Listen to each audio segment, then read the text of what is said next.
Yep. Yep.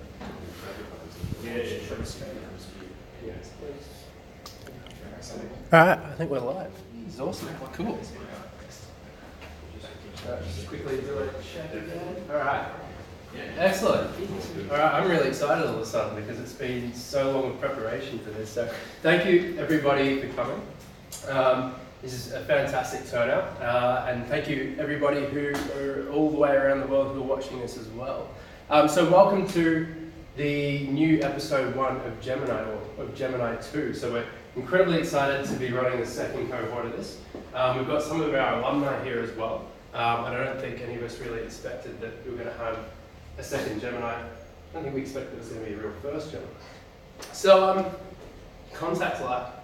So this episode is going to be a little bit of an introduction, and I'm going to explain a little bit about how Gemini works. And for you guys who are actually participating in the program, I decided that I'm going to keep a lot of the more dry material about the details about how it's going to work from week to week to a separate video, which I'll release to you by the weekend, just because otherwise it's going to get a little bit boring. But it's this should be quite interesting, and especially when we get to the second talk, which I'll talk about in a second. But let's just all calibrate for a second. Got a question. So who here uses Twitter, by the way? In the room, I mean, put your hand up even if I can't see you if you're interstate or overseas. Pull your phones out, because even in this room, I'll let you chime in. You know, if you have a question, just jump out and ask, because that's the whole point. It's supposed to be a conversation. And for you guys that are in-state and not in Melbourne at the moment, and this will happen for each other week where we have a live event somewhere else, tweet to #Gemini. Just send your questions there, and we'll be paying attention as we go through that as well. So that way you guys can engage, and it'll be an interesting experiment to see how we go that way. So I do have a question for you, and we've already given you a little bit of a hint, but what were the first words spoken when man first landed on the moon? So this one's one that I'm not going to get you guys to jump out at, because I want to see that everybody tweets it. So just very quickly, tweet your answer, and make sure you have #Gemini in there as well. I'm going to be watching it right here.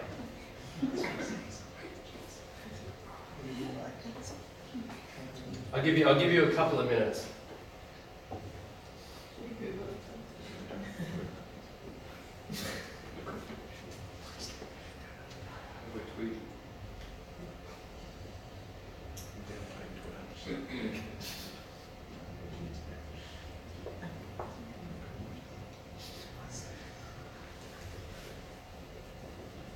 So for those of you in Melbourne, put your hand up when you've just put your hand up when you've done it as well, so that I can see. So I'm just refreshing on here.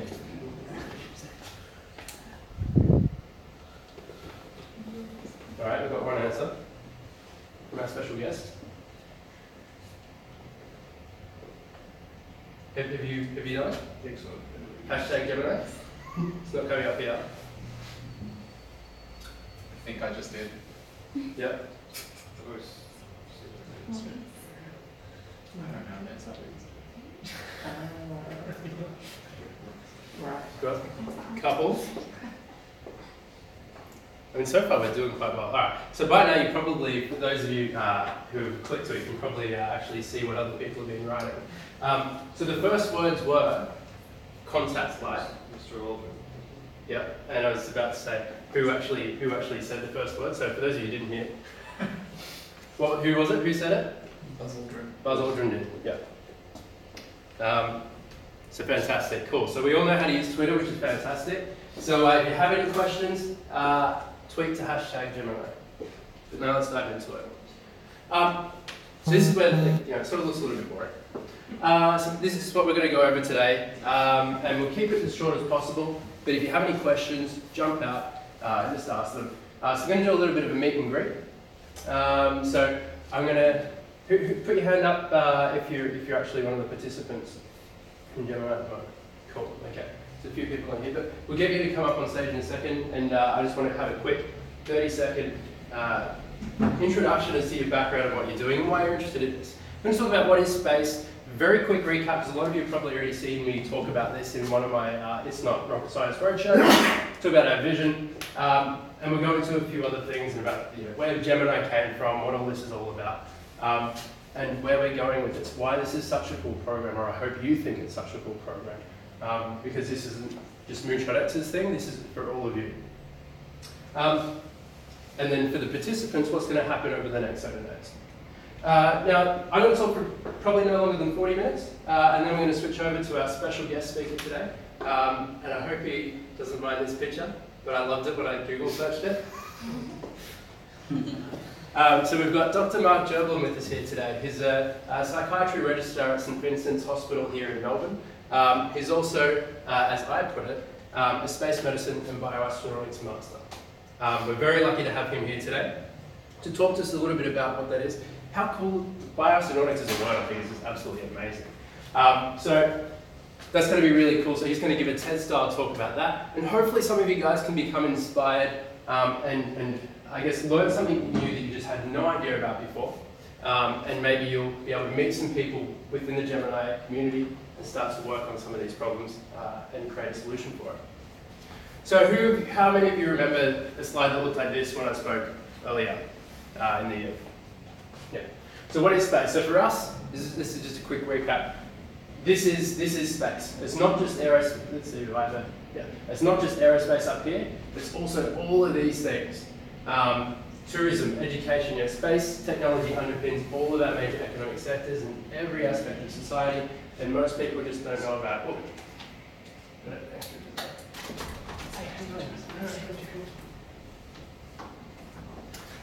So space is all of these things, and that's why it's so exciting.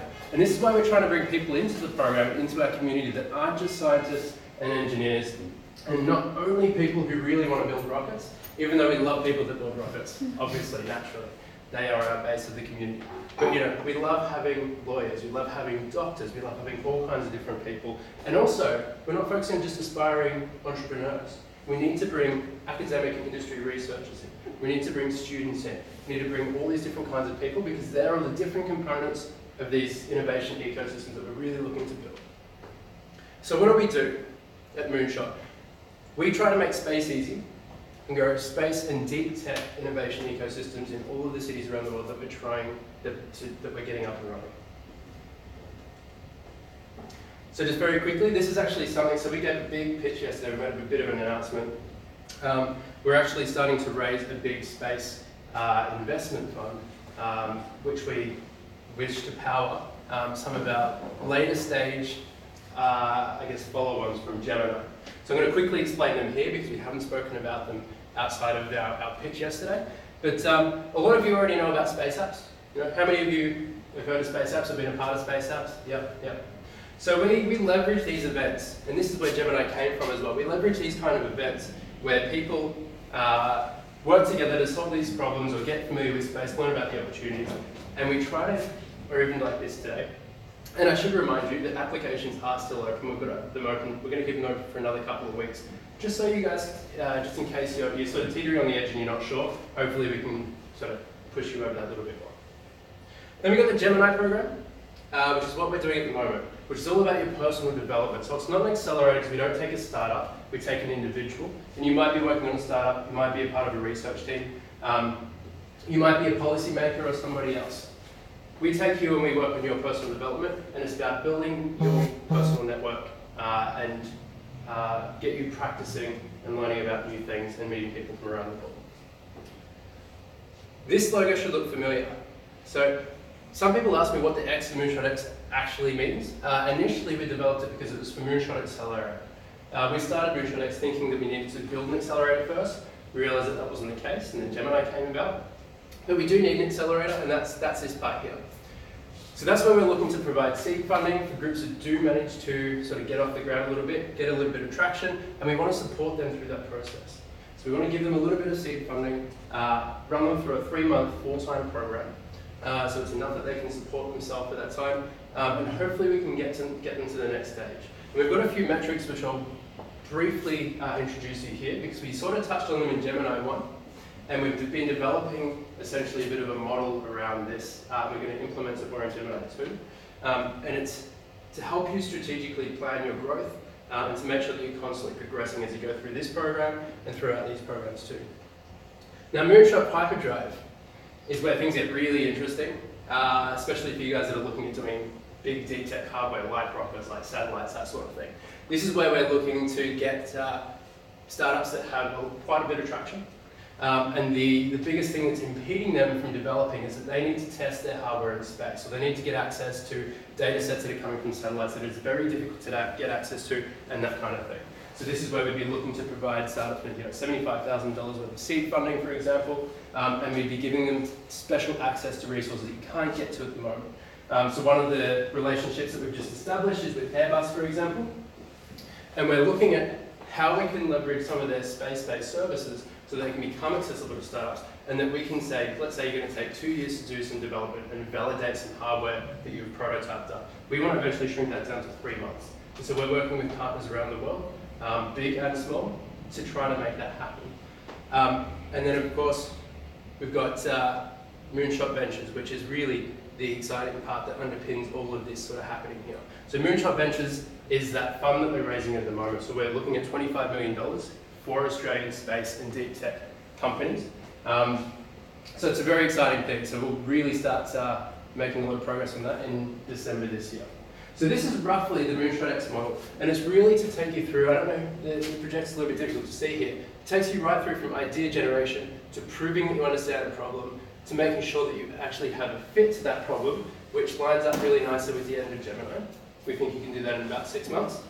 Then we've got this concept of personal readiness, which we've been developing with some of our advisors and mentors. And it's all about, well, if you've got a life, essentially, you've got a job, you're working a corporate job, or you're a student at the moment, how do you get your project or your company or whatever it is you're doing, how do you get it off the ground and focus on that full-time or part-time, and how do you strategically plan for that? You've got multiple founders, for example, how do you balance all this out? So we've got this concept of personal readiness and a bit of a model around that.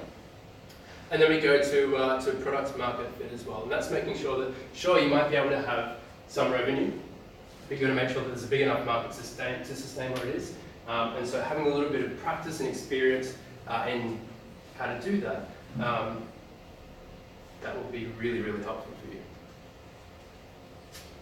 So I'm just going to quickly throw some numbers out there because I'm really quite proud of this. Hopefully you guys are at least half as excited as I am. So as of today, we've actually, and this number's actually changed, we've actually got a presence in 8 countries. So in May next year, we will be launching Gemini 3, and that's going to be our big international thing. So you guys are really getting in early and on the ground, and why that's really exciting for you, well, I'll come back to that in a second again, because that is really exciting for you guys as well, because you'll be involved in that, and you're very instrumentational. You're very critical to Gemini 3. So we've got a presence in 8 countries. In the last 12 months, we've run 19 global events. This is actually 21 today. We have had 402 engagements with people around the world in that 2.5-month trip that I did. So for those of you who saw me here in Melbourne or in Sydney or Adelaide or any of the other places, that was very early on in my roadshow. We had 412 people that we counted then.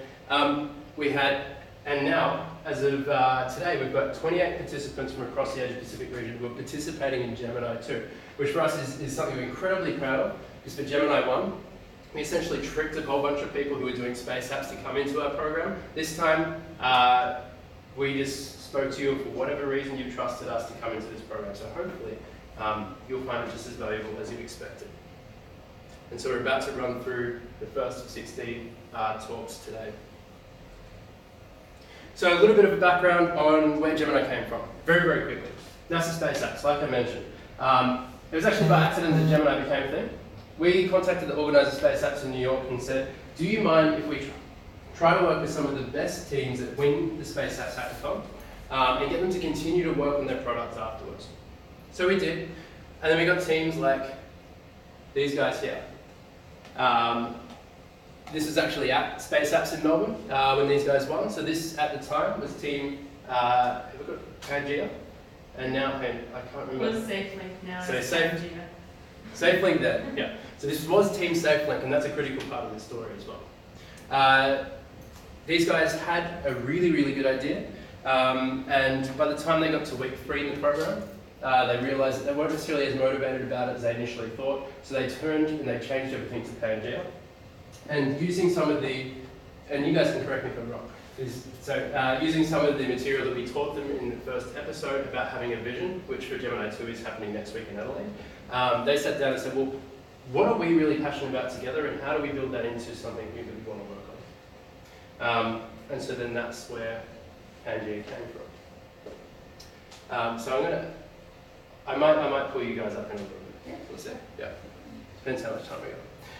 So these are some of the cool, fun things that you get to work on. So this is called the Business Model Canvas, for those of you who don't know. And while you're going through this course, while you're going through this program, you get to whip a lot of these up. You know, spend about 20 minutes, and this is how you start to think about how you're actually going to make this thing real. So I love that this is just written on a piece of scrap paper that's with a photo on the back of a magazine, in front of a magazine or something like that, because that's the idea. It's supposed to be as quick and it's supposed to be as rough as possible, just to get the idea of whatever you want to build done and out. I also want to introduce you to these guys. So these guys are two other participants. They're up in Brisbane now. So these guys are from Curiosat. These guys have the most amazing story, and if you want to read it in all of its glory, read the blog post, which you can find at blog.moonshotspace.co. But these guys were actually from Hungary and just happened to have been doing a tour around the Australian outback when they came across Perth and Space Apps happened. They won Space Apps in Perth, came into our program, and just took it and ran. They continued their trip around the outback, so as you can see, they were really in the middle of nowhere. I've never been this deep in Australia before. And they would go around to places with population of 200 and do what we taught them in terms of the theory. And they would say, well, let's set up like a lemonade stand, exactly like this. And they would actually ask people, so what are your problems? You know, how can we potentially use satellites to solve that? And these are the sort of things that we want you to do as you go through the program. So we're going to tell you about it. You're going to hear from special guest speakers who have done all of this before, and they've raised money, they've done a research project, or they've invested in companies that do this sort of thing. And hopefully you can even practice doing some of this, because that's how you're going to get the most value out of this. And so if you want to have a chat to these guys as well, I'm very happy to put you in touch with them. So if you're a space cadet, or participant, but we're going to be calling you space cadets because that's sort of cool. We're going to provide you with an online manual. So these things will come to you by the weekend. I don't want to overload you too early with a whole bunch of new things, so we're just going to slowly get you meeting and greeting each other, and then we'll introduce you to this stuff. We're going to give you an online manual. It's going to explain all this stuff that I'm explaining now, and we're going to update it as you tell us that there's things missing and all this kind of thing. But it's going to become basically the Bible for Gemini and for Moonshot. You're also going to have a Space Cadet online logbook, which I'm not going to try to explain now in the short time we have, because it'll just confuse you. But it's got a really cool name, so it's interesting, right? Each week we're going to have a public event. Now I put an asterisk on here because not every week, there might not necessarily be a public event like what we're doing now. Some weeks we're actually just going to have a weekly debrief meeting, which is basically where we use our online programs. You'll go to a place like here at the Collective Campus, or in Sydney it'll be at Fishburners, Adelaide at Little City Studio, Perth it's Core Hub, or it's Level 3 in Singapore. You'll go and meet the rest of your peers that are there, and you'll also log on and you'll chat to the people that are in your class, which I'll get to in a second. And you'll discuss things like with your mentors as well. Well, what did you think of the talk that happened in public? You know, what did you think of the material that we've just released to you, that particular topic? Or what did you think of bioastronautics? Or next week the topic's going to be on, you know, the importance of having a vision. We're going to hear from a ion propulsion engineer on that as well. So it's going to be really exciting things, and you're going to talk about those with your peers. And each week we expect to see that you make progress. So we're going to be tracking you, and one of the things we're going to get you to do before the sessions next week is actually fill out a couple of questions so that we can gauge where you're at the moment, where you want to be in, say, 3 months' time, and where you want to be in 6 months' time, and we're going to make sure that you progress through that. It doesn't necessarily mean that you're going to have a company at the end of it, because you might not be here to start a company, but we're going to work with you to make sure that you're constantly moving forward from week to week. I could just note to this. Yeah. In 10 years' time, we will have this lesson on Mars. Sorry, in 10 years' time? In 10 years' time, we will have this lesson Moonshot on Mars. Exactly. Yeah, I hope so. And then, are we going to go to the Earth moon, or are we going to go to one of the Martian moons? I'll have to change the name at that point. So for those of you watching at home, we just worked out that in 10 years' time we'll be giving this lecture on Mars, which would be fantastic. Hopefully it's you guys that make that happen. Well, it will be you guys. So this cohort, we've got 2 classes. We're splitting it up because this time of the year, unfortunately there's 3 hours of time difference between the 2 furthest away classes, which just makes it a little bit difficult to have sessions like this watched over on the other side as well, and vice versa. So we've got a Southeast Asia class that encompasses Perth, Singapore and Manila. And of course the participants who are outside of those cities who we have got participating in the program as well, that can't make it to them. And we've got the East Australia class, so Melbourne, Sydney, Canberra and Brisbane. So keep that in mind, and for the space cadets that are participating, I'll make it clear as to the impacts of this in a video that I'll post to you by the weekend. So for Gemini 3 and beyond, this is where you guys really come into it, because you guys are coming in as, I don't want to use Star Wars references, but you know, no, I'm not going to do it. I'm not going to do it. You guys are coming in as the trainees. You're being inducted. The Gemini Incubator doesn't stop at the 6 months. The Gemini Incubator isn't just that program. The Gemini Incubator keeps going on after that.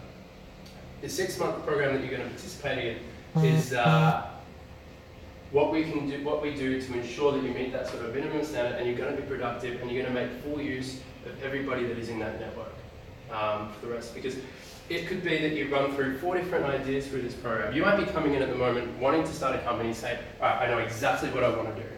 And you realize 3 months down the track that it's not going to work. And that's fantastic. It's good, because we hope that you'll be able to realize when things aren't working well. And so you might work through 4 different ideas. Now, it could be in 2 years' time, 18 months after you finish Gemini, finish the 6-month program, that you realize, I've got this great idea, if only I was in Gemini now. Well, you will still have access to it, and we want to keep you engaged in that. So next year we're aiming to have 45 cities around the world. And like I said, we're across 8 countries now, so we're making sort of a lot of progress on that front as well. So I'm going to expand significantly through Asia and Europe as well. And we've already got people asking us to set up other chapters. So South Korea, for example, came to us last week and said, so not the government themselves, but people in South Korea, I wish, maybe one day. They said, could we host Gemini here? We love the idea of space, we'd love to tap into it more, can we do that? So one of those guys is actually going to be one of our mentors, because the time zone lines up really well.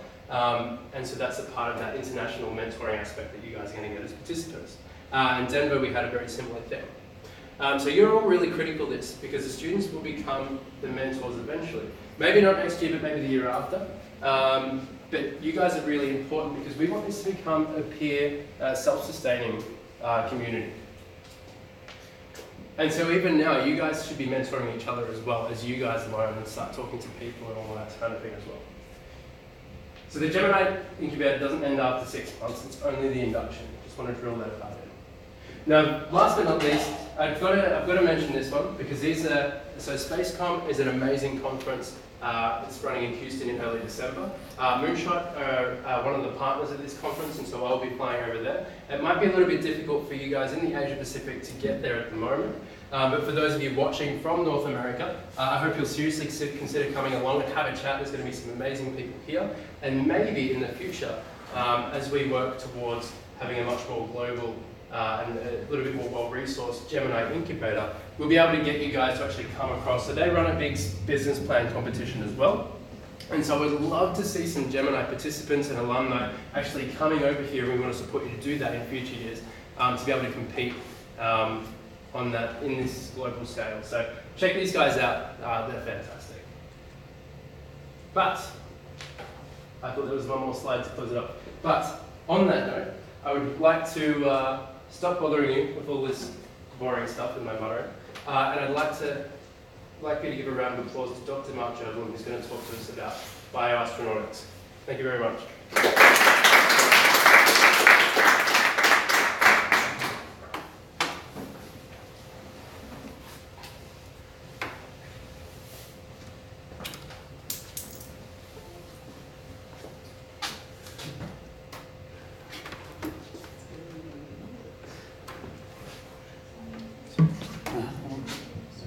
That one there.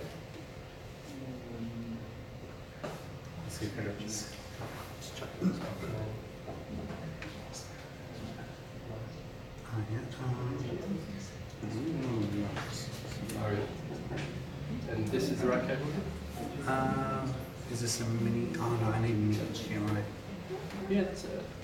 Or is it not? No. Is that a HDMI That's though? a big HDMI. That's right, I got one. Oh, fantastic. Okay.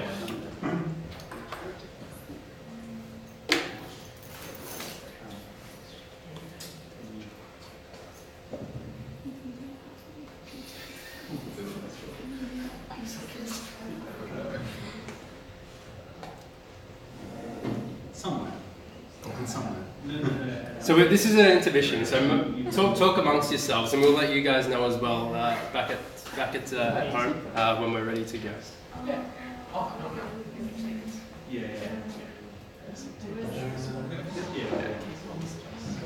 And you might have to move it backwards because I don't know what's happening with the cable's very short. So just feel free to chuck it on top of my. Are you sure? Is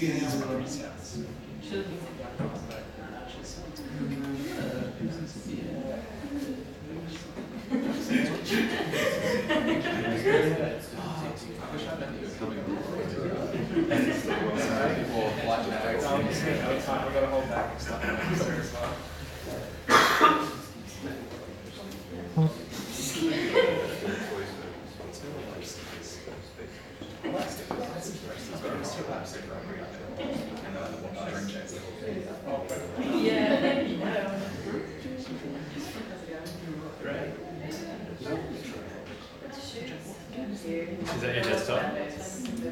Try and get the.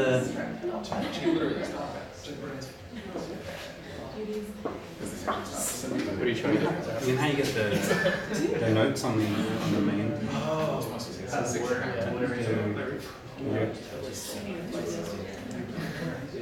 You extend display, right?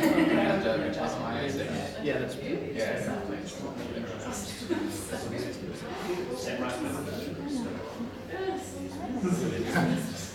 Okay. Almost.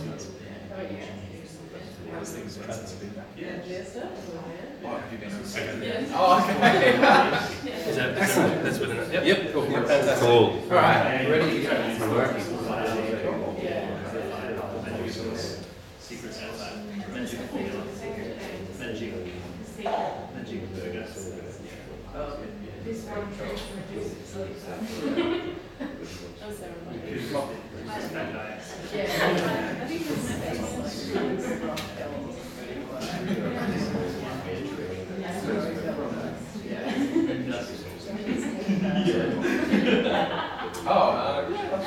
We're back to work. Life resumes. It's only one thing that we wrap like when they want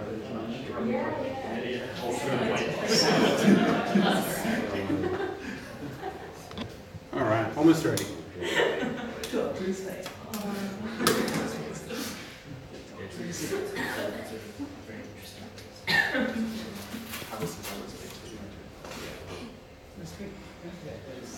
All right, we need to press anything or until you're ready to go? No, it's all good. All good? All good? All right, cool. Hi everyone. So I thought I'd start off this presentation with a question for you guys to think about.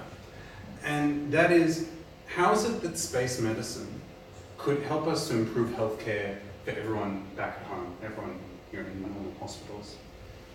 And I want you to kind of keep that question in the back of your mind, because I'm a psychiatry doctor, and so my interest is like human motivations, what motivates us to do things. And I guess a lot of what you guys are here for is to think about innovation, how to innovate things. And when we're talking about space medicine, we're talking about trying things that haven't been done before, pushing the limits. And what is it that pushes people to innovate? And that's needs. So I'd like you to take that concept, and I want to talk to you about the concept of bioastronautics, right? Because space medicine is just one piece of bioastronautics. And it's going to take a lot of innovating for us to conquer all the challenges that it poses to us. So bioastronautics is the study of life in space. It's how can we get life to exist in the space environment. So it's everything from microbiology, single-cell organisms, how viruses and bacteria grow in space, the good ones and the bad ones. Then up to multicellular organisms, say, animals and plants. So then we're talking about agriculture, food, very important. And then to complex organisms like humans. And that's when we start talking about medicine. That's when we're talking about, the medical care, the things you think about all the time. So like, medicine and technology to keep people alive. But in order to do that, it's a much bigger question than just medicine. So really, bioastronautics includes a wider view of healthcare. The reason why that's important is because I was reading an article today. It's funny, you can read something 2 hours before you give a presentation, and it changes the way you give a presentation. But technology is not going to help humans go to Mars. It's not the only thing that will help humans go to Mars. We obviously need a lot of technology, but we need a lot more. And one of the biggest areas that we can use to innovate healthcare back home as well is not just tech, but it's our idea of what people need to be alive. So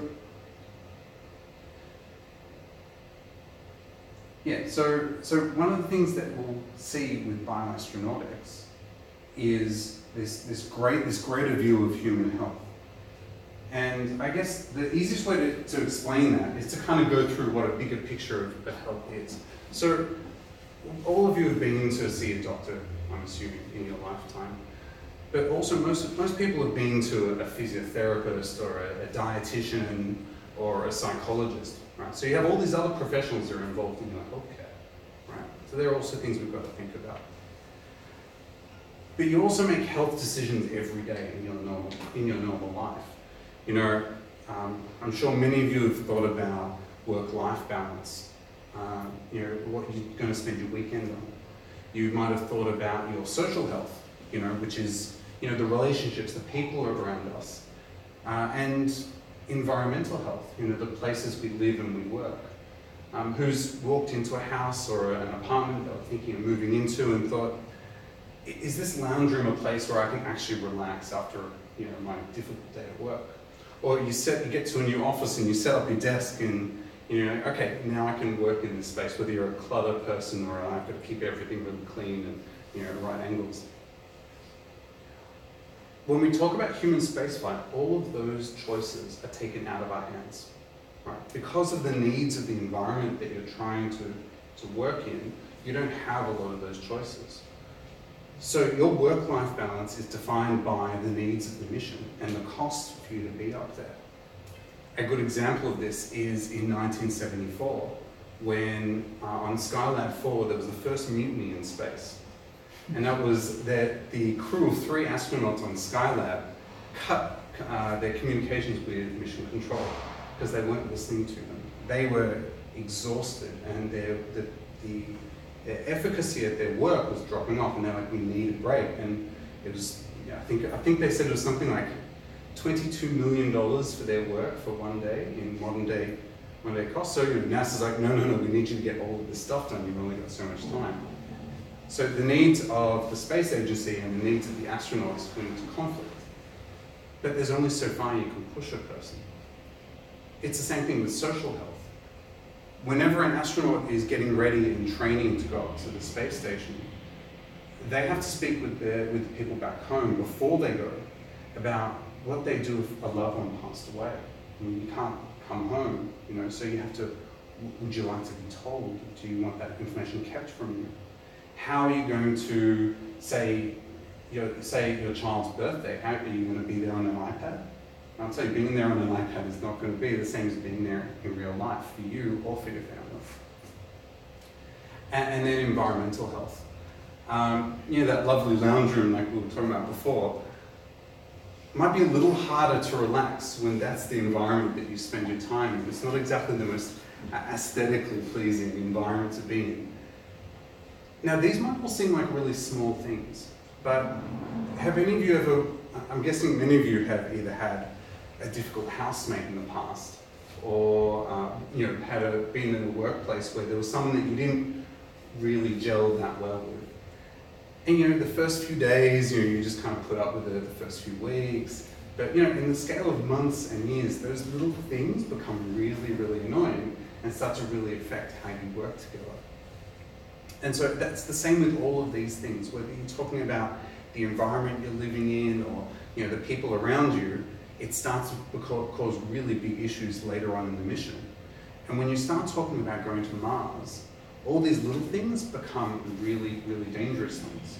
If you're distracted by a conflict you're having with someone else that you're on the mission with, you might be a bit distracted, something goes wrong, that conflict gets in the way, you can have a real disaster. The biggest disaster that had happened in human spaceflight was a crash on the Mir space station, where a Progress spacecraft crashed into the side of the station. When they broke down the problem, there were a lot of different issues. One was, you know, the overwork and tiredness thing we were talking about, but another was the interface that the cosmonaut was using to try and guide it. The interface was not good, and when you're designing an interface for such a risky job, you want to have it as good as you can. But there's also a whole bunch of questions that we never ask about health that you have to think about in space. For instance, I'm guessing none of you have ever been to your doctor and the doctor said, oh, how's the day-night cycle been affecting your circadian rhythm and your sleep quality? Because you probably raise a bit of an eyebrow if you ever got asked that. But in space, so your circadian rhythm, the clock, in your internal clock, that goes off when you have jet lag, that's programmed by the light from the sun hitting the back of your eyes. And the clock in your brain times to the light going up and down. So if you're in space and you have a sunset and a sunrise every 90 minutes, it kind of sends that clock haywire. Same could be said for the radiation environment. You never really think about that back home. And even simpler things, such as imagine you were actually asked by your doctor, have you found half an hour in the past week to have that private conversation with your loved one?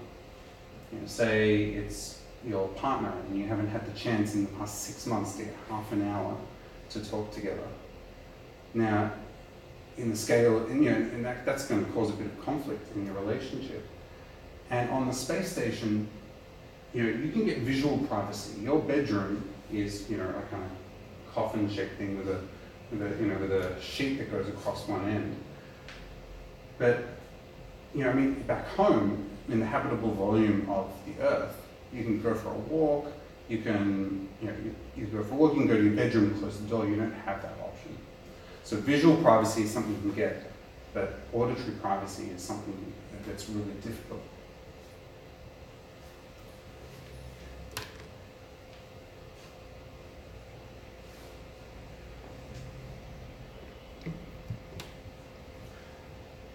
So what this means is that you're being put into an environment where you have to account for every little thing that's different. You have to account for every difference in your situation, every factor in terms of your health. Whereas here, a lot of these things we don't have to worry about. So bioastronautics is not just, we'll get to the medicine of course, but what we're talking about is a bigger picture of human health, and we're talking about health at the edge of where you have to bring every single factor along with you. It's not, you start with the vacuum of space, and you bring, the spaces you live in, you bring the resources, you bring the medical tools, the medicine, everything with you. So it's the ultimate in human sustainability research. So when I think about when I see big rockets, big human-sized rockets, I don't actually see the rocket. From a space medicine or a bioastronautics point of view, I see something like this. Because what we're talking about is we are kind of a goldfish, and we're trying to find all the parts that we need to keep our goldfish bowl, to keep us alive. Who's ever killed a goldfish? They're not that hard to kill if you don't get the situation right. And it's the same thing in space. So here I am trying to build this absolute minimum. We're talking about cutting all the fat. You know, how many meters squared does a single person need to be healthy? Right? You know, how many kilojoules of food do you need? What sort of medicine do you need to take with you based on what are the things that you're most likely to get sick from? And what tools might you need to operate? You know, say for instance, you're probably not going to take something for like Alzheimer's disease. You know, all the different things you might need to deal with someone who's having a dementing illness at old age if you're only going away for 6 months. But if you were to have appendicitis, that's going to be a really big issue and can happen really quickly. So you've got to think about which resources you're going to take, which ones you know, are not. It's all about risk-benefit. So I guess the next question is so we've talked about bioastronautics and how it's this big picture of human health. And you know, I'm coming back to that question about how it's going to help us back home. And to answer that question, we've got to ask, what is it about bioastronautics that is so useful? And the answer is limitations. It's the limitations, many of which I'm sure you're all aware of. The limitations that are put on doing medicine in space are what drive the need to innovate, and therefore the discoveries that will inform healthcare back on Earth, as well as in space. So the simplest ones are the ones you'd all think of. So there's the cost of going, there's the weight and the size. As much as I would love to take an MRI machine up into space and get an MRI and look at like the intricacies of the human brain in space compared to on Earth, it's just not going to happen, at least anytime in the near future. I mean, with such a large device, it creates a magnetic field, it spins, which is going to set off, you know, whether you're in a spaceship or a space station, it's going to send it counter-rotate. It's not going to happen. So in space medicine, we do what we can within the limitations that we have, or we try and innovate to get the most data out of the most efficient ways of doing things. So this is ultrasound technology. Now, the portable ultrasound that you guys have, or many of you have probably been to a radiology clinic and used, were actually designed, the current design actually came from spaceflight. They had to take these big ultrasound machines and make them small for spaceflight. To kind of illustrate what I'm talking about, now we have much smaller ultrasound devices here that they're now trying to rate to use up in space.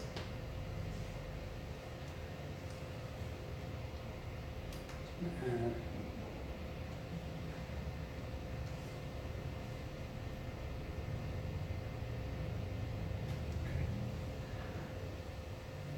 The other limitation that's really important is time. The amount of time that we get to use an astronaut for to do any piece of research. So everything's got to be designed to be quick and to be easily accessible, easily put away. So all those sort of interface issues come into it. There's a Melbourne researcher named James Waldy. He designed the skin suit, which is spacesuit technology designed to mimic gravity to try and offset some of the effects that gravity has. And so, you know, when you fly these biomedical experiments on station, you need to account the fact that you're not going to fly it up there and say, hey, someone can wear it for the next 6 months and give me all this great data, because these guys, we had an astronaut on Humans in Space course, and he showed us the interface that they use to decide what they're going to do at which point in the day. As I was saying, you've got to be really careful with time. So their experiments are timed down, so you're going to spend half an hour on this, and if it goes over time, you've got this much extra time. So there's a line that just goes across the day. And as all the astronauts on the space station basically spend their entire day trying to stay ahead of that line, because that's where they should be up to. So when you fly an experiment like this, you've got to think about, well, how much time am I actually going to be allocated? Because it's not just him wearing the suit. Obviously he's got to tell you what he thinks about it. He might be filling in regular surveys. You might have sensors attached to the suit. So these are the limitations you've got to think about. And it's the fact that you have to listen to those limitations that pushes you to really, really innovate and to get your tech as good as you can before it goes up, because you might not get another chance. If you're really, there was a group of school kids whose experiment blew up on 2 different rockets before they managed to get up on the 3rd one. So when you're running that much risk, you want to squeeze every little bit out of it. And the beauty of that is it drives you to get your stuff as good as possible. Okay, so there's sort of the limitations that are across every single thing, every experiment we run up there, whether it's medical or non-medical. The next thing that in space medicine you start thinking a lot about is when you want to keep someone healthy, you've got to think about the mission and the length of the mission. Dr. Liz Lockhart is a space architect, and she wrote her PhD on human migration into space. She deals with a lot of habitat design. That's her interest is, this, like that stuff I was talking about before about lounge rooms, so the spaces that we work. And she defined 3 different stages of human spaceflight. So the first stage was survival, right? So you put in, this is the Gemini module. You could put the Apollo, you could put the Mercury module or the Soyuz module up there, and you have this small volume. You're up there for, I think the longest mission was 2 weeks. Right? I had 2 weeks sitting in those 2 chairs, and the only time they got out of those 2 chairs was when someone did a spacewalk. From the doctor's point of view, you've got to think, okay, so I do as many medical tests as I can before they go to try and keep them, to say that they're as healthy as possible at this point. And then I think about what medical emergencies could come up. So, you're probably going to have mainly a first aid kit, because you're up there for 2 weeks. If you need to, you can literally turn the thing around and come home. So that's the first period. The first period is about survival. We've now moved into the second period. And the second period is performance. So we've mastered this whole, well, we need atmosphere, we need food and water. We know people can survive in that environment. Now, how do we become more useful in that environment? So, in the 80s, the Russians started building space stations. So this is the Salyut space station. It has about 10 times the habitable volume of that Gemini module. So you can move around. That means you get to, you can bring up bigger experiments and be more useful in that space. Which also needs you to stay there longer. And to stay there longer, the doctors have to think about, okay, so the longest stay in a Salyut was 230 days. And in fact, we can kind of group the Salyut together with our International Space Station, right, which is again 10 times the volume of that. So 230 days on a Salyut, the year-long missions that they spent on the International Space Station, you're going to need a lot more medical resources, right? There's more that can go wrong. And that's what the medical doctors think about. They think about what is the chance of something going wrong, what things could go wrong. Now, the interesting thing is you might expect that on something as big as the space station, when you're there for a year, that they're going to have a really complex medical system to take care of it. So this is Dr. Robert Thirsk. He's an astronaut doctor. He was in Australia the past couple of years helping us teach the Humans in Space program that we run. And he was taking us through the majority of the medical supplies on the International Space Station, which is that. So you can see it's really an advanced, it's an advanced first aid kit. Right? So the idea of the ethos of medical care on the International Space Station is you treat it if it's something minor. If you've got cuts, people get debris in their eyes because it's a really common problem. If it's a small thing, you just get rid of it there. If something important happens, you bring them home, and it's all about time to land and time to get into a hospital. Right? There was one idea to have a sort of fast escape vehicle, so they have more resources on board, and then the idea that where you could really stabilize the person and keep them there for a bit longer and then bring them down. And then they changed that ethos and said, no, let's just try and get them home as quickly as possible. It's the cheapest way that we can do it. And it's the fast way to get them to a hospital. So it was a design decision, which these design decisions is something I'll get to more. So you've got this basic kit, and that's even for what we're doing now. So this is all about, this is the stage I'm calling performance. The stage where you're able to be up there, be useful, but you spend 6 months to a year in the International Space Station. You couldn't spend 6 months to a year in that little Gemini module. The same thing that, yeah, I mean, it'd be pretty cool to spend time on the space station for 6 months a year, but can you imagine trying to spend 2 or 3 years in that environment? Like, apart from, I mean, psychologically you'd go nuts, but also you don't have the medical resources to keep you okay. The third stage we haven't gotten to, and that's the stage of habitability. So in the stage of habitability, it's the ability to actually, it's more like a closed loop system where you have the medical resources to keep people alive indefinitely. Say we on Earth have a habitability system. There's medical resources for each stage of human life available on Earth. I guess I've thrown this in here. We kept going 10 times, 10 times, 10 times. How big a space? How big a colony, or how big an exploratory habitat would you need to keep people alive for 3 years, 5 years, 10 years? The longer you stay, the more space you need, the more resources you need. So that's the other big limitation that we have to think about, and that's what guides a lot of decisions when it comes to space. Space medicine and bioastronautics.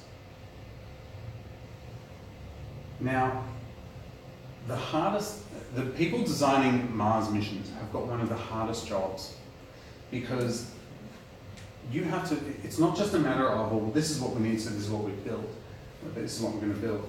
They have to make these decisions, right? So, as one of the NASA theoretical mission designers was telling me, he goes, I have a choice. I can either give you better radiation shielding, or I can spend that money on working on the reliability of the rocket engine. Which do I choose? I mean, both can kill you. So it's not like one is obviously better than the other, but they're constantly having to make these decisions. Every piece of equipment has a certain size, has certain power costs, that all these decisions are being weighed up constantly. And when it comes to human health, it's not about, well, we can protect against that thing that will kill you, or we can protect against that thing. It's, well, how much weight are we going to give to that risk versus the other? It's about risk assessment. Really tough job, because there's no right answer. So how can we innovate to make that job a little bit easier? Well, we can make things more reusable. We can make things more efficient. Or we can make things miniaturized. The idea being that, the more you innovate the sub pieces, the more you can take with you, or the better they work, so the less power they use. This is a really old picture. This is about 6 years old. The current test versions of this are even cooler. But this is called a lab on a chip.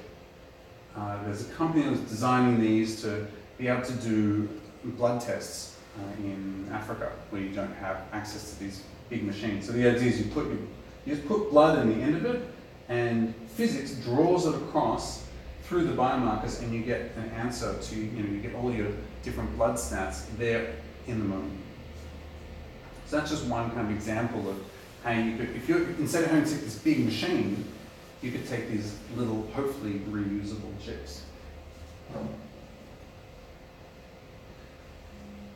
Okay, so I'm going to talk now about the actual medicine of spaceflight and some of the actual problems. So I've kind of now outlined kind of the big picture, the situation.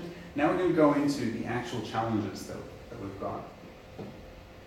So there's two major ways that space is really different to Earth. I mean, there's many ways to put it, but the biggest ways in human terms are the lack of gravity and the radiation environment. And there's this little vacuum thing that, you know, we're assuming people are in pressurized environments. So your body is built for gravity. You know, it's evolved with gravity in mind. And so if you think about, I'm going to talk about fluid and the way fluid works in space. So your body wants, you know, the same, you know, we're 70% fluid. We want as much fluid in the top half as in the bottom half of our bodies, right? But obviously gravity pulls fluid down towards your feet. So your body has evolved all these ways of biasing fluid to move upwards, to move to the top of your body to kind of even that out. Now in space, the gravity suddenly disappears, but the compensatory mechanism doesn't. So what that means is you end up having more fluid in the top of your body when you get up to space. So if you look closely, or if you get comparison photos, like I've got, you'll see that when astronauts get to space, for the first 2 weeks, they go really puffy in the face, right? They often feel almost, they're kind of like they've got a cold. They feel like their sinuses are all congested, their sense of taste, their sense of smell is worse, because all of this fluid is suddenly shot up to the top of their bodies. The human body is really good at compensating for these sorts of issues. So there's all these pressure sensors around the arteries in the top half of your body which say, oh, you've got too much fluid on board.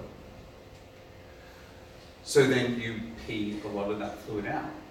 So probably about a month into being in space, your body is dehydrated compared to what it usually is, right? It's adapted to this new environment.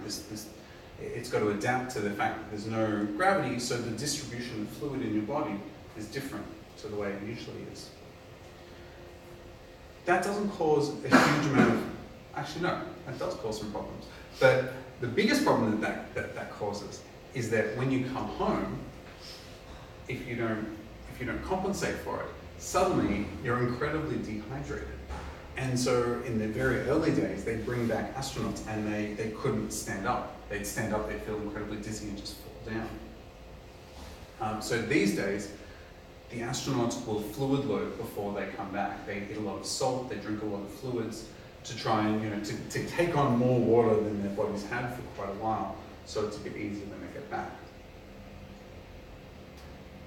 The other issue that this causes is you spend, say, 6 months or a year, still, as you can see here, there's still like this bias of fluid towards the top of the body. One of the biggest challenges in space medicine at the moment is eyesight. So it's not long been known that astronauts tend to need glasses when they're in space.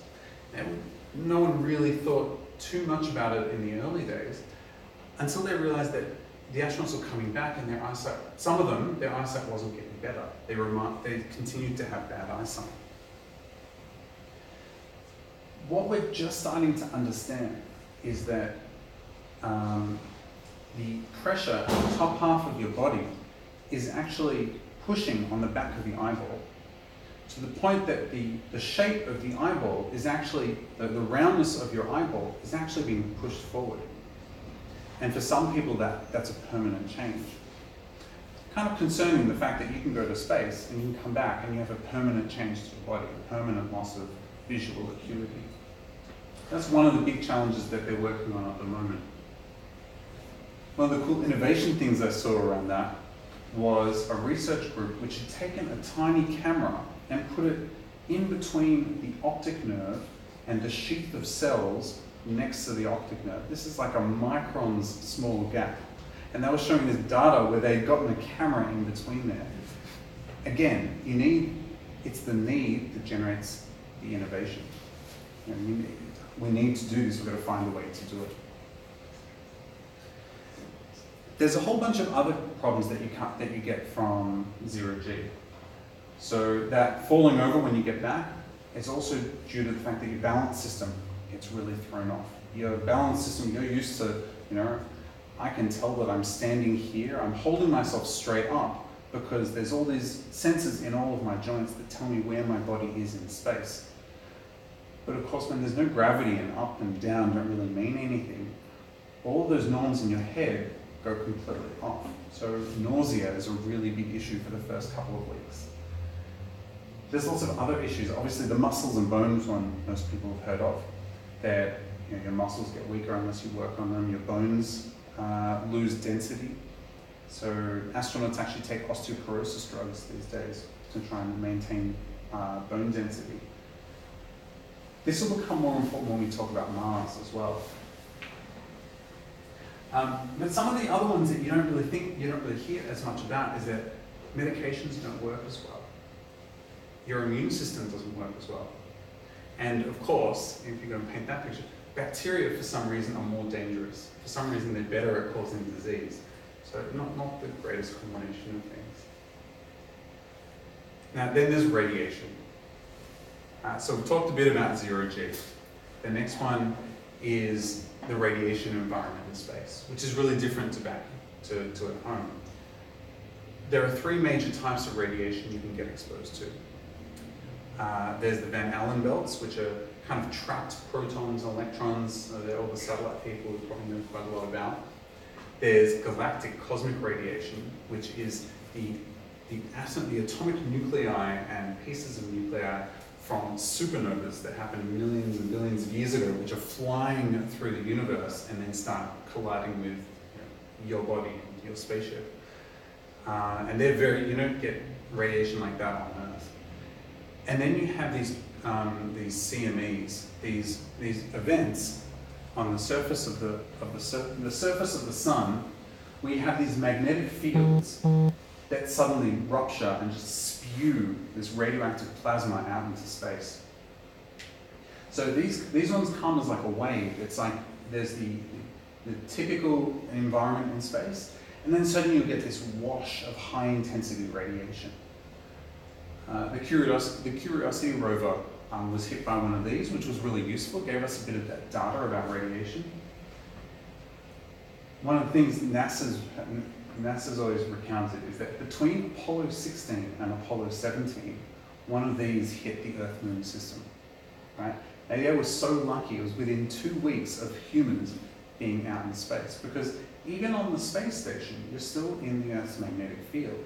You're actually still protected by it. But yeah, if you're outside the magnetic field, you've got to think about some way to protect people. Now, when we talk about some of the ideas we have about how to protect people from this, there's lots and lots of different ideas. The simplest one is lead, very thick materials that we use here. Water is a very good radiation barrier. So a lot of the designs for long duration spaceflight have the water supplies for the craft on the outside.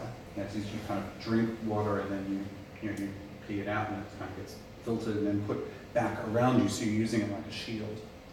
Some of the designs use the fuel in things around you, which I find a little bit more terrifying, being surrounded by rocket fuel. Some of the more interesting ones are the idea of generating magnetic fields in order to protect you from radiation. It kind of like bounces the radiation away, with my limited knowledge of physics. One of the big problems with that is we don't know what living inside a high intensity, close range magnetic field does to the human body. We don't have much data on that. I mean, you'll put a person into an MRI machine and you get a bit of an idea, and they're exposed to a high intensity magnetic field for a period of time, but it's only quite a short period of time. One of the ways people talk about going around that is to put the magnetic field out sort of further away and have like a more long range magnetic field. But again, you've got to think about cost, you've got to think about the engineering of how you do that. Is it going to affect the other equipment that you're taking with you? Okay, so now I've talked a bit about the medicine. Now let's talk about the real challenge, Mars. Going to Mars is possibly the single most dangerous thing a human being will ever have attempted.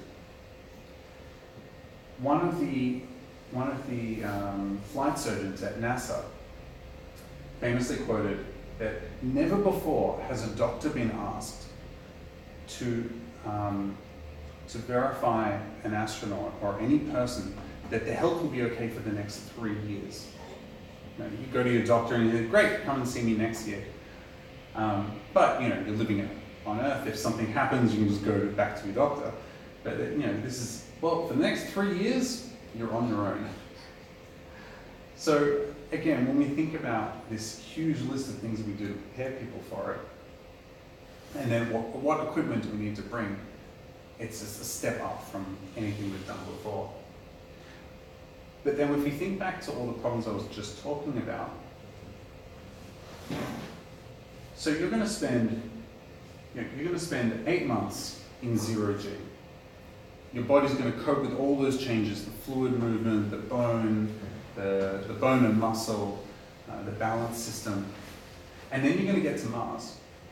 Now on the space station, when you come home, you have to spend all this time in rehab. You've got to learn, when astronauts get back, they've done studies where, beforehand, they'll do this sort of like toe walking, and then they come back and they're like this because their brain has adapted to being in this different environment. When you get to Mars, you're going to have to rehab your body for gravity. You're then going to spend the most dangerous, say, 6 months of your life, and then you're going to jump back in your rocket and go back into 0G and then come home.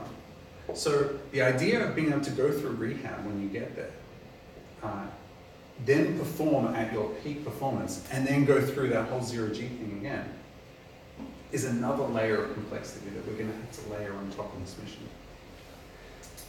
This brings up another little thing. Simple things, say a boot, right? If I buy a new set of boots and it rubs on the back of my sole, it's not a big deal, right? But if your Mars boot is rubbing on the back of your heel, and after a couple of days you're like, oh, I've got a blister, right? But then every day you've got all this work that you need to get done. And so you're constantly making, this little problem is going to be a risk of infection, a risk to your ability to walk. Like it just magnifies out. So you've got to get the amount of things that can go wrong is incredible. And how you manage that is going to be an incredible feat. One of the ways that we test out these things is using Mars analog programs. So there are Mars analog programs all over the world.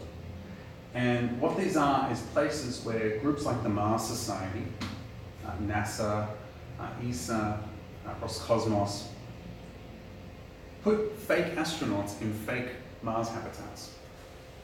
And they'll send them there, and they'll spend, there's a group that just spent a year on the top of a volcano in Hawaii. It's probably about a year ago they came out. And they test out all this equipment and all these ideas.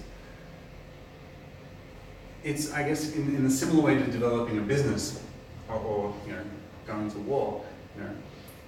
The strategy only lasts until you actually get started, and then you've got to start adapting. So it's only when you actually start utilizing these cool things you've thought up that you see if they actually work. So the Mars analog programs around the world are one of the most valuable ways that we can test out some of these things. So I want to tell you I want to give you a cool example. I'm going to talk about emergency medicine, right? The real challenging stuff. Let's have a sip before I get into this.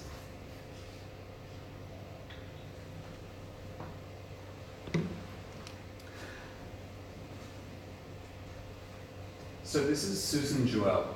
She's a surgeon in the States. She's done a lot of Mars analog programs. And she works on critical care. Well, one of the things that she's done is critical care on Mars. Now Mars also has a whole bunch of limitations that they try to simulate in an analog program. So imagine this. Imagine you are one of 6 astronauts. And you're on one of these early missions to the moon, to Mars. And you happen to be the crew doctor. Now, if you're really lucky, there'll be a second doctor. But the Australian Antarctic bases, and Australia is actually one of We've got some of the best training programs for generalist doctors in the world. We've had this Antarctic program for 50 years. So you're the doctor, and someone on one of their EVAs falls over and breaks a leg. So, say there's 4 people on your EVA, the other 3 run up to them, and they've got their kind of patch kit, and they patch up any sort of air leaks, but the person's obviously injured. First issue, if there's bleeding, if there's fluid being coming out of the lining of the suit into the inside area, you've got the danger of coming up here and suffocating you. First problem. Second problem, you have to get some sort of a stretcher, which means you've got to carry some sort of stretcher everywhere you go to get them back. Now, does that stretcher take 2 people to carry? Because then it means every EVA would have to be at least 3 people. You've got 1 stretcher, 2 people that could potentially carry it if a third is injured. So you get your person back to the habitat, and you better hope that you've designed your habitat so you can get your injured person on your stretcher into the habitat.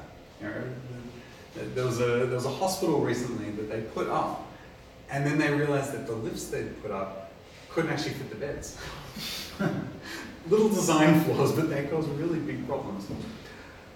Okay, so you get your astronaut inside of your habitat, you repressurize it, you take off their helmet, but then you've got to get them out of the suit. Now, you'd hope that the suit itself is, you could manage losing 1 suit. Otherwise, you've got to have a system getting it off them without damaging the suit further. So say you cut them out of the suit, all the, not just the fabric, but you've probably got metal bits, you've got to work out, you're going to cut through that, and you've got an injured limb underneath. You've got to think about how you're going to preserve that injured limb. Through all this, you're also probably thinking about blood loss, you're thinking about the way that you're monitoring that person's vital signs throughout that time. So then you've got your injured person in your habitat. And so the doctor says, right, pull out the whatever surgical table you have. And say you've only got one doctor, which is probably the likeliest situation. You then get your person onto the table, and you have 4 untrained non-medical people. Now, I'm sure they'd have some sort of, they'd have gotten familiarity with how to do these jobs, but they're not medical people. So all of you scrub up in your sterile equipment to start doing surgery. Even the best generalist doctor does not know the anatomy of a human well enough to know every single bit. Even with the references, you have to do something at least, I read a quote recently that you have to do something at least 10 times a week to really feel familiar with it. So the chances are this person, you can't sim on everything all the time to keep up to date. I think on the space shuttle, they worked out that if you were in space for more than 14 days, that your skills flying, landing the space shuttle, dropped. You had to be simming for regularly to keep up those skills. So you're the doctor, you assess the wound, you then work out, we're going to need to do surgery to, say, close up some arteries, and close it up, work out what's going on there. And so you'll look it up on whatever computer resource. If you're lucky, you might have a virtual reality thing, so you can put it on and kind of look at things in 3D. As soon as you get into wounds, everything's very confusing. Having things in 2D is very hard to teach you about wounds. But you're still going to want to know what to do in any single situation. So very common in surgery, you see something, you're like, I think that's the artery. Sorry, it wouldn't have an artery. I think that's a vein, but then it could be a nerve, right? And it can be quite hard to tell in the moment what's the difference. Now, of course, you've got your specialist surgeon sitting back in mission control on Earth. They've called, we've had an emergency. They've gotten the best orthopedic surgeon in the world. They've flown him in. He's sitting in front of the computer, ready to help you. He's got all these resources. But there's a 20-minute time delay from your message getting to him. So that means there's a 40-minute time delay before you can get anything back from him. Okay, so you say, you put the person under anesthetic and you get a bit more time.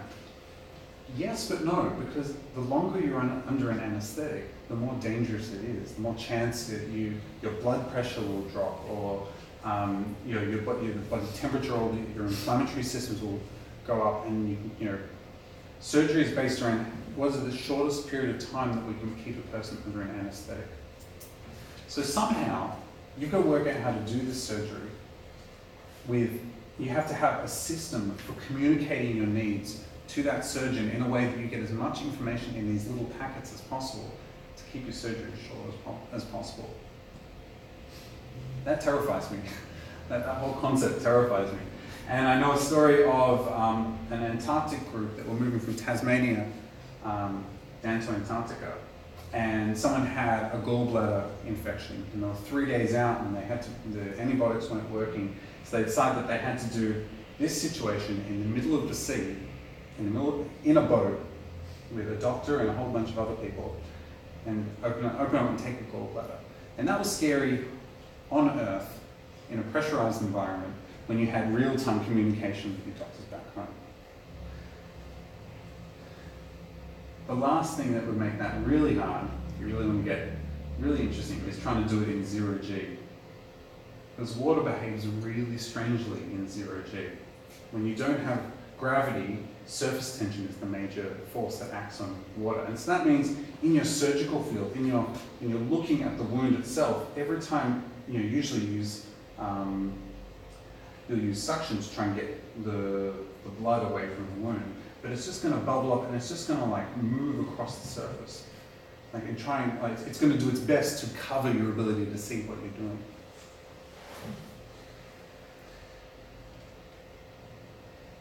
So this is the Hawaii Mars Analog Program. And I've thrown up another one of these. There's underwater ones. NASA has an underwater one. We do polar white Mars is what we call a lot of the work in Antarctica. So you look at submarine crews, because they're all thrown into these extreme environments. And that's how we learn all of these lessons about medicine, which we can then translate into other ways, into doing things better, both for spaceflight and back home. Now I'm just going to finish on a couple of things that are going on at the moment. The Mars Society Australia is trying to set up one of these Mars analog programs, Mars Oz. John Clark is the head of the Mars Society Australia. He's an astrobiologist, and one of his specialties is Mars-like landscapes. And so there are areas of South Australia that he's found that are similar to the conditions on Mars. So the idea that the Mars Society is attempting is to get the funding to set up this Mars analog in Australia so we can do some of this research here. Well, one of the projects I'm involved with, I'm part of the Australasian Society of Aerospace Medicine. And we have got a Space Life Sciences Committee where what we're doing is networking clinicians, researchers and medical students together to start generating more research in Australia. With the announcement of an Australian Space Agency, we're hoping to bring space medicine in as a part of that. Because, and I'm going to finish here. One of the most beautiful things about Mars and about the future of human spaceflight is that it's an international affair. There is no country in the world that has enough money to go to Mars on their own. It's just too expensive, it's too complicated. I mean, that's just the medical side of things. There's the law side, the engineering side. So when we go to Mars, or ESA's Moon Village idea, it's going to be an international project. The Orion capsule NASA's building has a European service module. A lot of our space station technology comes from Russia.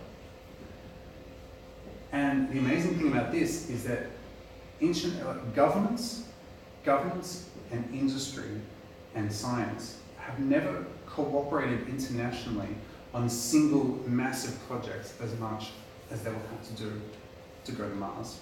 So every country is starting to come up with its own specialty.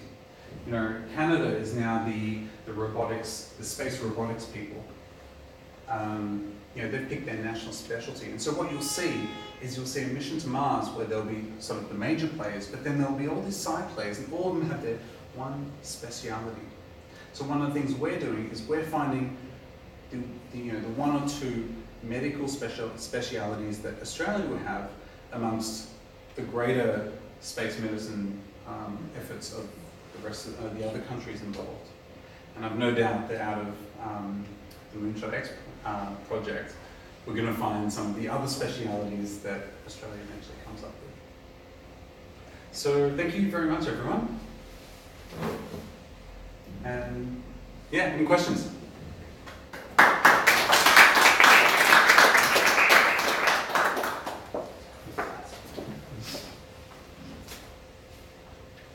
So I've just been to Slack and we can't get on there without our email being approved previously, so we can't access that as an evidence just yet. That's a good point. Yeah, I'd actually recommend if everyone, if you can, jump on the Facebook and let us know, and we'll just let you in. I had an invite. Yeah, I'm gonna have to fix that. What I'll do is I'll post in the Twitter feed. I'll post an invite link to let anyone to jump in. But yeah, what we're trying to do with that is get, we've got all the health sciences, so biological sciences and medicine, biotech, all these groups to kind of join in this. The idea is to have a melting pot of research ideas. So we've already got a couple of people throwing around ideas and trying to get people involved. And one of the things we're trying to do at the moment is we've just done a submission to the expert research group, detailing all the bioastronautics resources in the country at the moment, and to kind of tell them what we've got, but also to sort of teach us what is actually around. And we want to take that, and then what we're nationally specialised in, otherwise in applicable medicine, say the flying doctors and our generalist rural medical training program, and use that information to find what is the space that we'll be able to fill in 5-10 years, that we could, what's one job that we can find for us to be really good at. Cool. Yeah. Thanks for the presentation, it was awesome. So, question I think which might be quite deeply related to space medicine and psychiatry especially. I was listening to a guy named Zach Wienersmith, who does the Saturday morning breakfast comic, serial web comic. And he made an interesting argument that was, he thinks that one of the main things impeding human spaceflight and sort of progression to colonizing outer space is that we're too risk averse.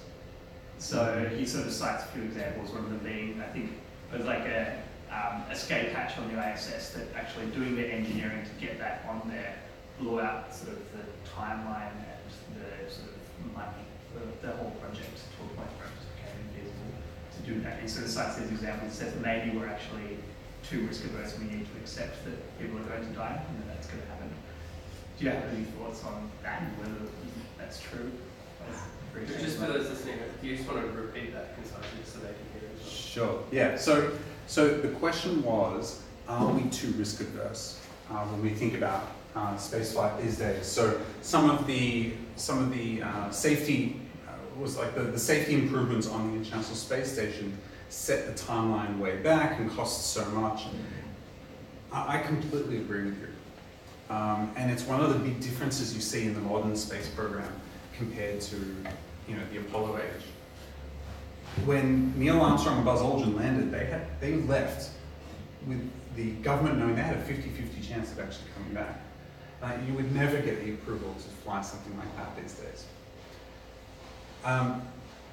Being risk adverse is, well, okay, so if you want a 100% risk-free flight to Mars, we can plan it for 3010. Like it's the amount of time and the cost to do it is just, it's not feasible. So there's an amount of risk that has to be accepted. And you're right in that these days we're incredibly risk adverse. A lot of the big human spaceflight guys at NASA have pushed the fact that we need to be okay with the risk. People will die. it's not even a question, it's just a question of when, right? And it's the hope that it's a long time from now, that hopefully it only happens once. And, say if you have 100,000 hours of flight and one person dies in the scope of years, would you call it a success or a failure? And it depends who you ask. At the moment, the challenge is if you send a mission to Mars and a person dies, then a lot of popular support for the mission will fail, will be gone. And so it's a bit about educating the population about that. I've got a great quote, which I hope I kept in my little notes here. I think that's taking like the innovate or die option really literally. Yeah. I think, really, loss of life, loss of crew is an enormous cost. Yep. And it, longer term, even short term, mid term. That is not working. Can't quite see it, but it's there. That is definitely not working. So you're right, and like there's a great quote, and I wish I had it because it's actually so poignant.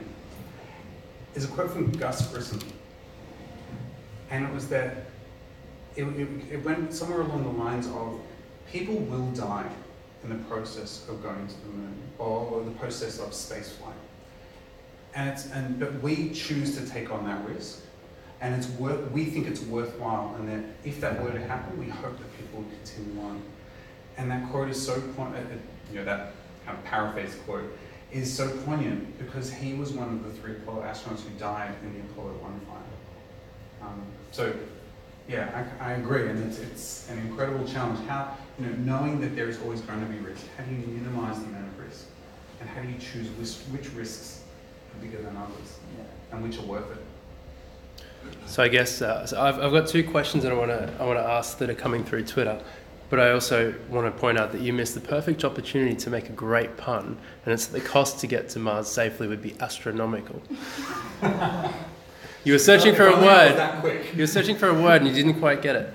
Okay, so Taufik in Sydney at the moment asked you, and this follows on from this perfectly. Would you go to Mars yourself? Would I go on the first mission to Mars?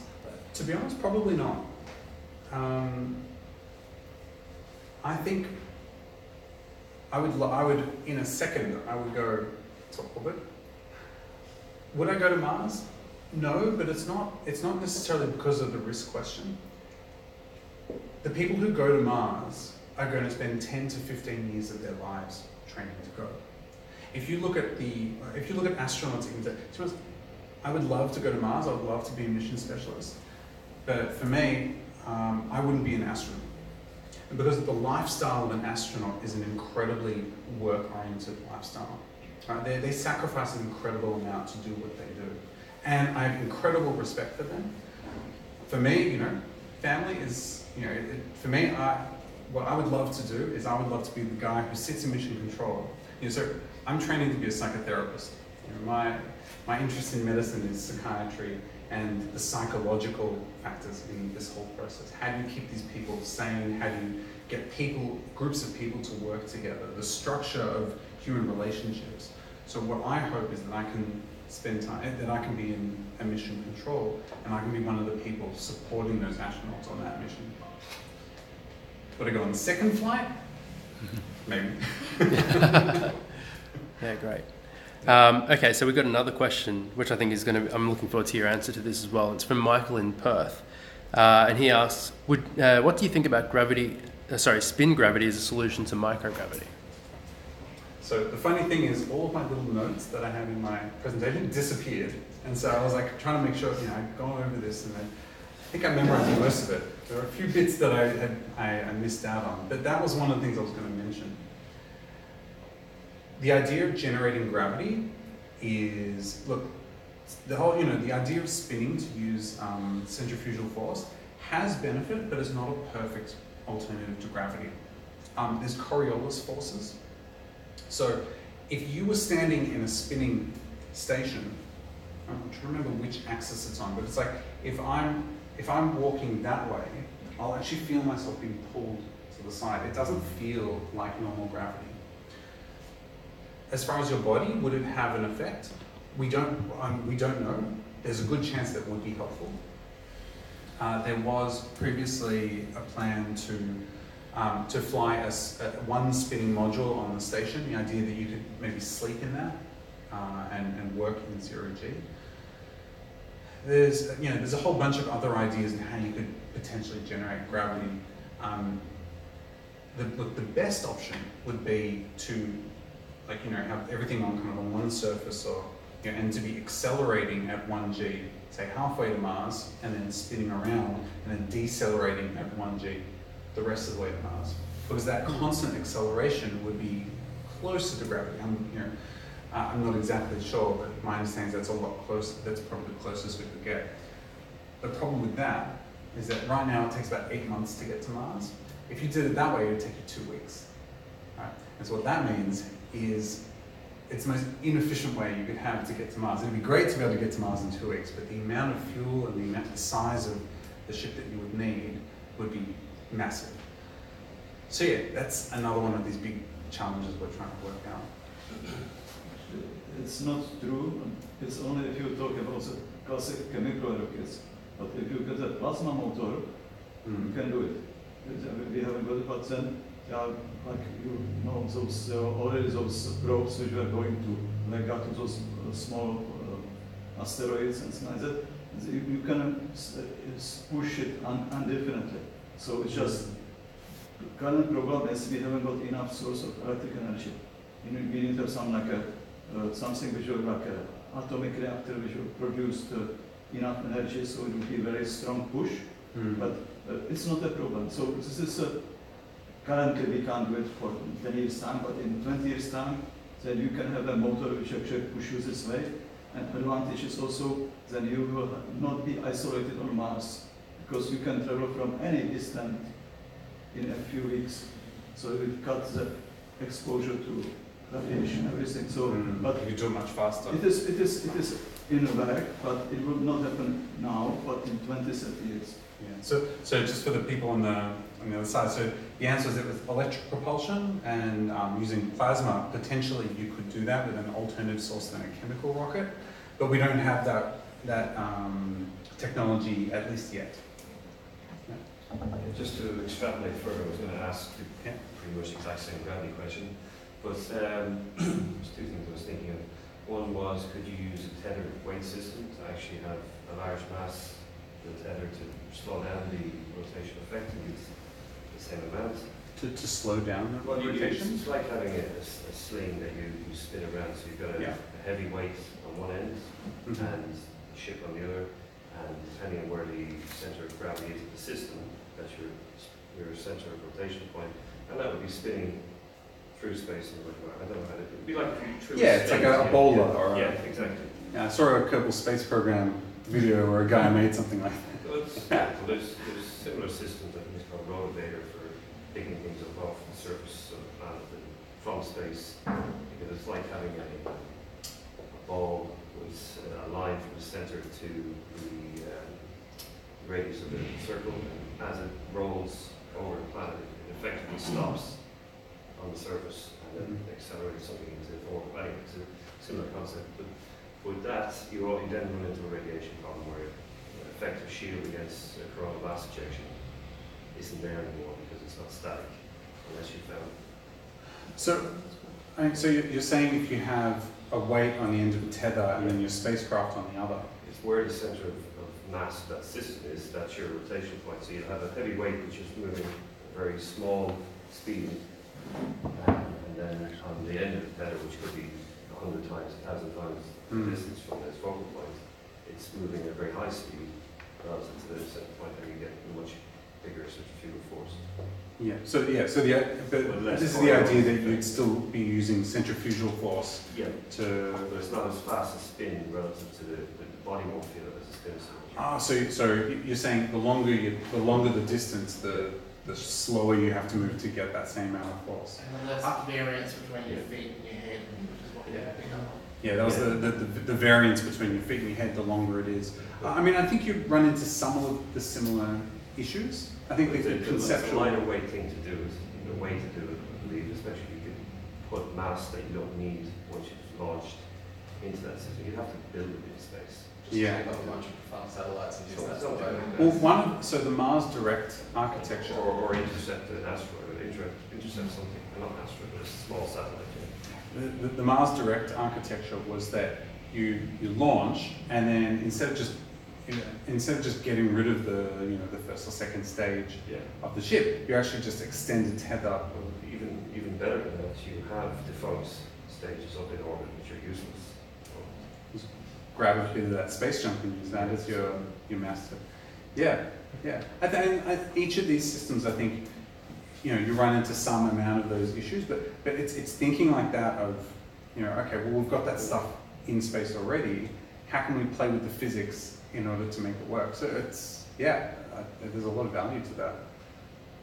I would say one more question, and then I'll. Not a question, it's just a little bit explanation. As engineering, there's all of this rotation. That's one. But from my information, is a Coriolis influence will be minimized when you get a large diameter.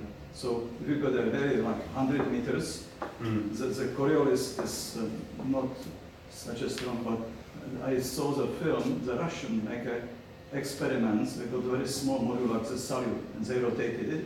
They make it on the Earth. They show like they throw the knife and it was going like this.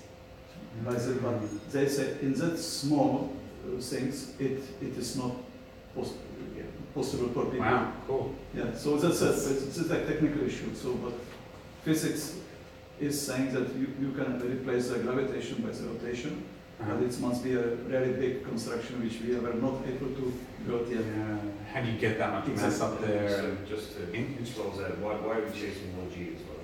If we're going to Mars and it's 0.36 of the G, that's much easier to achieve. And that's another good question. So that was why are we trying to get 1G?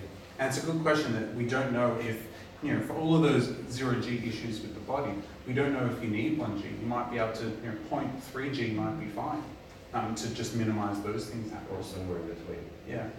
But yeah, physics is not my best point. So I think you You're guys doing know pretty more. well. You could also, sorry for hijacking, but you could also change your rotational speed along the mission to go from 1G potentially to gradually get To increase and decrease it across the. Yeah. Okay, so I've got one last question. Yep. So I don't know. So this is a good one to finish up on. But it's also sort of giving some kids a little bit of credit where so much is due. So I heard of a project happening in South Australia yesterday. Some high school kids have come up with this concept, and I don't know if you've heard of it, but I want to hear your opinion. So there's a competition there at the moment to build a small satellite, which I think there's four high schools, and one of them are going to get to launch it into space. One of the high schools are developing a radiation-resistant bacteria, which they're developing to see if it can operate in space. Have you heard of anything like that? And what are your thoughts? How cool is that? That's really cool. Yeah. Apparently they mentioned it at the IAC, and a whole bunch of researchers came to them and said, you need to come to Germany next year and actually present this. These are kids. That is really cool. And of all the different ways that they talk about protecting from radiation, making cells more resistant to radiation is a big one. I don't know a huge amount about that, but I do know about when you're talking about bacteria. Bacteria do some amazing things. They find bacteria sitting around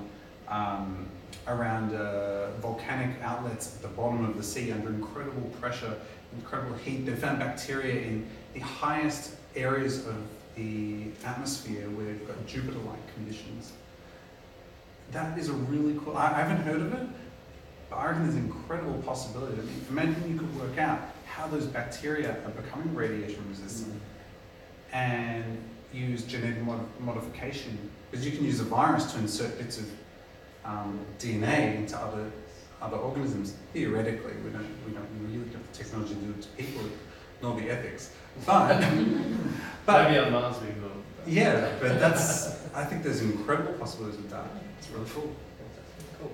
Well, I might wrap it up there, but I just want to say thank you everybody for coming. This is the first public session of Gemini we've ever run, so hopefully all of you guys that aren't here in Melbourne and everyone who has come here tonight, thank you so much.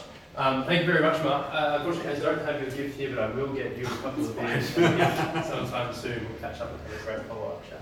So thank you so much for coming. Everybody through the internet, can you please give Mark a round of applause?